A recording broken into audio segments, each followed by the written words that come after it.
बीते 2-3 दिनों से दिल्ली एनसीआर के पास एक ही कीवर्ड है, AQI। 18 नवंबर को दिल्ली में AQI इतनी खराब रही कि औसत AQI 494 दर्ज किया गया। ये आंकड़ा केंद्रीय प्रदूषण नियंत्रण बोर्ड CPCB का था। न्यूज फ्लैश चल रहा था कि AQI पहुंचा 500 के करीब, लेकिन सोशल मीडिया पर लोग जो स्क्रीनशॉट शेयर कर रहे थे उसमें AQI 600, 700, 1200 और 1500 तक को क्रॉस करता दिखा। अब यहां से पैदा हुए दो तरह के सवाल कि क्या CPCB AQI के आंकड़ों को अंडर रिपोर्ट कर रहा है, और अगर ऐसा नहीं है तो हजार पार करता AQI जनता को मिला कहां से, और दोनों में सही कौन सा है, सरकारी वाला या वो जो जनता के पास है? क्या है इन सवालों के जवाब जानेंगे इस वीडियो में। हेलो एंड वेलकम, मैं हूं शुभम और आप देख रहे हैं खबर गांव। इस वीडियो में आपको बताएंगे कि प्रदूषण की अलग अलग रीडिंग आ कैसे रही है और आपको किस पर भरोसा करना चाहिए।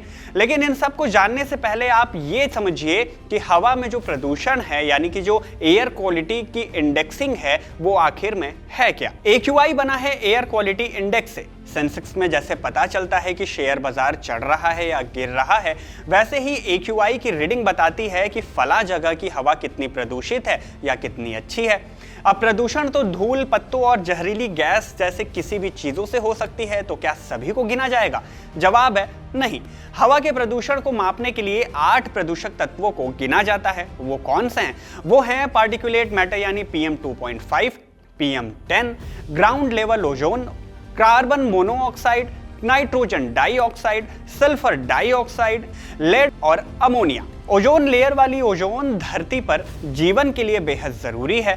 स्ट्रेटोस्फेयर में मौजूद ओजोन हमें नुकसान पहुंचाने वाली अल्ट्रावायलेट रेज से बचाती है, लेकिन यही ओजोन अगर धरती के करीब हो तो एक पॉल्यूटेंट यानी प्रदूषक बन जाती है।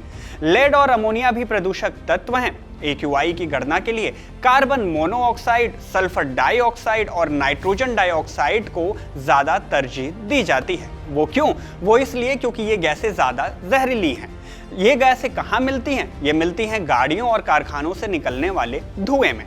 लेकिन सबसे ज्यादा फोकस होता है PM2.5 और PM10 पर। क्यों? अब ये क्या होता है?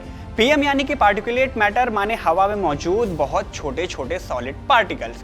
कभी कभी ये कण हवा में मौजूद नमी से भी मिल जाते हैं। धूल, गाड़ियों से निकलने वाले धुएं और हवा में भी मौजूद होते हैं। यहाँ तक कि कालीख में भी इन्हीं पॉल्यूटेंट को पाया जाता है, यानी कि यही PM उनमें भी होते हैं। ये आते कहाँ से हैं? ये आते हैं गाड़ियों और कारखानों से निकलने वाले धुएं से, कंस्ट्रक्शन साइट पर होने वाली तोड़फोड़ से, लकड़ी और कोयला जलाए जाने से और कच्ची सड़कों से। इन PMs को साइज के आधार पर 2 भागों में बांट दिया गया। एक है PM2.5 और दूसरा है PM10। इनके आगे जो नंबर्स लगे हैं वो इनके साइज को माइक्रोन या माइक्रोमीटर में बताते हैं। माइक्रोमीटर माने मीटर का 10 लाखवां हिस्सा। अब ये 10 लाखवां हिस्सा कितना छोटा है, इसका अंदाजा आप ऐसे लगाइए कि हमारे शरीर पर सबसे पतले बाल की कुल मोटाई भी 17 से 20 माइक्रोन के बराबर होती है। तो सोचिए 2.5 माइक्रोन का ये जो कण है वो कितना ही छोटा होगा। ये कण इतने छोटे होते हैं कि आप इन्हें नंगी आंखों से नहीं देख पाएंगे। हाँ, जब ऐसे ढेर सारे कण एक साथ इकट्ठा हो जाए हवा में तो आपको एक धुंध सी जरूर नजर आने लगेगी। ये छोटे कण सबसे जानलेवा होते हैं क्योंकि इन्हें हमारी नाक भी रोक नहीं पाती और ये सीधे सांस के जरिए हमारे फेफड़ों में पहुंच जाते हैं। इसके बाद बीमारियों का कारण बनते हैं। आपने अपने इर्द गिर्द ढेर सारे लोगों को एलर्जी से परेशान होते भी देखा होगा। इसकी सबसे बड़ी वजह यही पार्टिकुलेट मैटर ही है। तो 3 गैस और 2 तरह के कणों को गिनकर निकाला जाता है AQI, पर यह काम करता कौन है?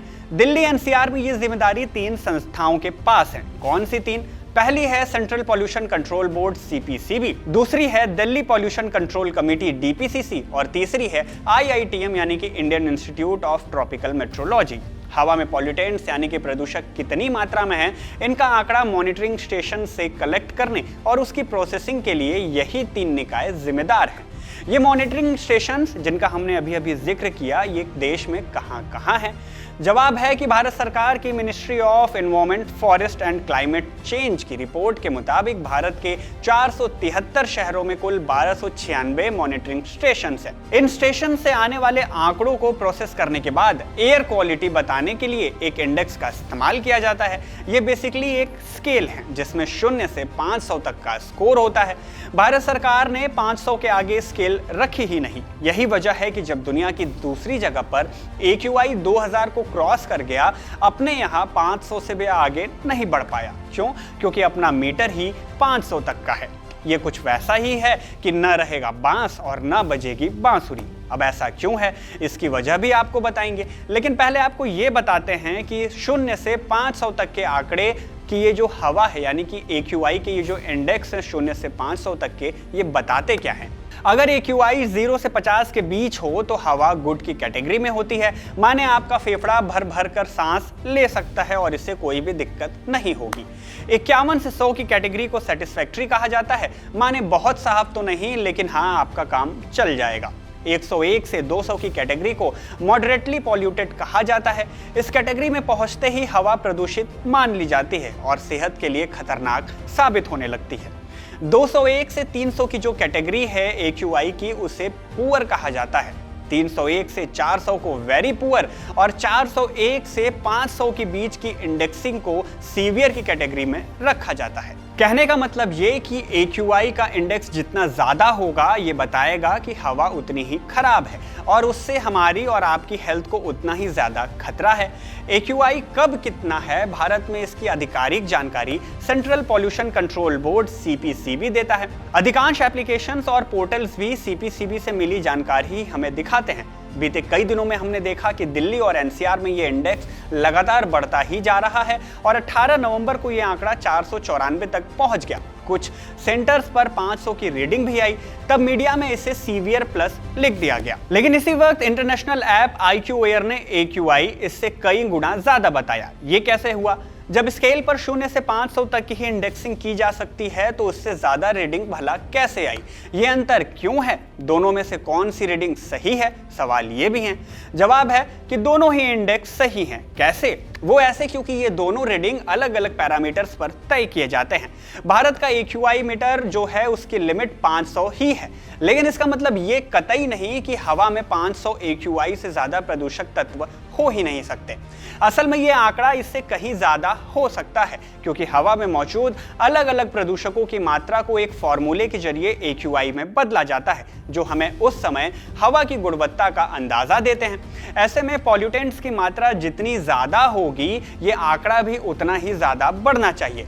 लेकिन भारतीय एजेंसियों का तर्क है कि प्रदूषण के जिस स्तर पर 500 AQI आता है, उससे ज्यादा प्रदूषण पर भी शरीर पर वैसा ही असर पड़ेगा जैसा 500 AQI पर पड़ता है। इसलिए इंडेक्स को 500 तक रखा गया। आप इस तर्क से कितने सहमत हैं? कमेंट बॉक्स में हमें लिखकर जरूर बताइएगा। ये तो हुई बात CPCB के रेटिंग की, लेकिन इंटरनेशनल ऐप IQ Air का हिसाब किताब इससे थोड़ा अलग है। IQ Air का एयर क्वालिटी इंडेक्स अमेरिकी मॉडल पर आधारित है, जिसे वहां की पर्यावरण संरक्षण एजेंसी ने बनाया है। हालांकि इसमें भी भारत के जैसे ही एयर क्वालिटी की 6 ही कैटेगरी दिखाई जाती है, लेकिन इनकी इंडेक्सिंग को 500 तक लिमिट नहीं किया गया है, बल्कि ये कहा गया कि 301 और उससे अधिक की कोई भी रीडिंग हजार्डस की कैटेगरी में आएगी, जो कुछ भी हो सकती है। इसका मतलब है कि इस मॉडल में कोई ऊपरी सीमा तय नहीं की गई और 500 से भी अधिक की रीडिंग दिखाई जा सकती है। इसका फायदा क्या है? इसका फायदा ये है कि प्रदूषण के स्तर की बेहतर समझ पैदा हो पाती है कि कब प्रदूषण कम या कब प्रदूषण ज्यादा है, क्योंकि एक मीटर एक आंकड़े पर अटका नहीं होता। इसके अलावा भारतीय और अमेरिकी पैमाने AQI की गणना के लिए अलग अलग फॉर्मूले का भी इस्तेमाल करते हैं। जैसे हवा में प्रति घन मीटर में मौजूद PM 2.5 की मात्रा, जिसे माइक्रोग्राम में मापा जाता है, उसकी सुरक्षित सीमा भारत में 60 माइक्रोग्राम पर क्यूबिक मीटर है, जबकि WHO का स्टैंडर्ड अपनाने वाले देशों में ये पैमाना 15 माइक्रोग्राम पर क्यूबिक मीटर है। मतलब कि दोनों में PM 2.5 के पैमाने में करीब करीब 4 गुने का अंतर है, जिसकी वजह से दोनों के इंडेक्सिंग में भारी अंतर देखने को मिलता है। मतलब जिस हवा को भारत में सेफ माना जाता है, वो विश्व स्वास्थ्य संगठन की नज़र में प्रदूषित भी हो सकता है। वैज्ञानिकों के हवाले से मीडिया रिपोर्ट्स में यह भी कहा गया कि अंतर्राष्ट्रीय एजेंसियों ने दिल्ली एनसीआर के कई इलाकों में कुछ जगहों पर सेंसर्स लगाए हैं, लेकिन क्या वो सही जगह पर लगाए गए हैं? क्या स्टैंडर्ड इक्विपमेंट्स का इस्तेमाल किया गया है? ये कैलकुलेशन किस फॉर्मूले पर करते हैं? इन तमाम सवालों के जवाब सार्वजनिक तौर पर उपलब्ध नहीं है। टाइम्स ऑफ इंडिया की एक रिपोर्ट में सीपीसीबी के एयर लेबोरेटरी डिवीजन के फॉर्मर हेड दीपांकर शाह का मत लिखा गया, जिसके मुताबिक IQ एयर का AQI सेंसर पर आधारित होता है, जबकि भारतीय AQI विश्लेषण आधारित है, जिसे बाकियों से ज्यादा सटीक माना जाता है। खैर, हमने आपको बता दिया कि अलग अलग AQI रीडिंग कैसे और क्यों आ रही है। भरोसा किस पर करना है, ये आप फैसला कर लीजिए। लेकिन भारत सरकार सीपीसीबी द्वारा दी जाने वाली रीडिंग को ही आधिकारिक मानता है और इसी के आधार पर ग्रैप को लागू किया जाता है। वही ग्रैप जिससे कई तरह की पाबंदियां लगाई जाती हैं। अब ये ग्रैप क्या है और कैसी पाबंदियां लगाई जाती हैं, अगर ये जानना चाहते हैं तो हमने इस मुद्दे पर एक डिटेल वीडियो बनाई है, जिसका लिंक आपको नीचे डिस्क्रिप्शन में मिल जाएगा। इस वीडियो में बस इतना ही, लेकिन जाने से पहले आपको एक काम करना है। क्या करना है? जिस वक्त आप ये वीडियो देख रहे हैं उस वक्त आपके इलाके में AQI कितना है, हमें कमेंट करके ज़रूर बताएं। पता कैसे करेंगे? इसके लिए बस आपको अपने गूगल ब्राउज़र पर जाना होगा, सर्च करना होगा AQI इन माई एरिया और पता करके हमें कमेंट कर देना है।